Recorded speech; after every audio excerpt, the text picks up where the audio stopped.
The first step is to simply go to your settings and then scroll down until you see Wallet and Apple Pay, and then simply tap on it. Now, the next step is to simply tap on Add Card, and once you get here, you're gonna have to simply choose debit or credit card. Now, as you can see, you can also add travel cards or Revolut.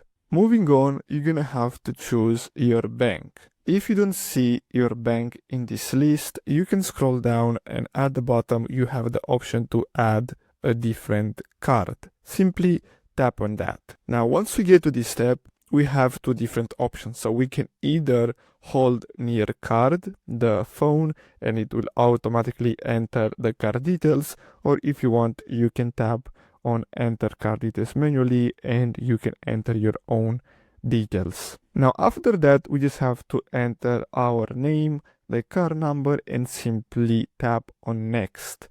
After that, they will ask you to verify your card. So usually they're gonna send you a $0 payment on your mobile banking app, and you just have to confirm it, and that's all you have to do. So I really hope you found this video helpful. Thanks for watching, guys.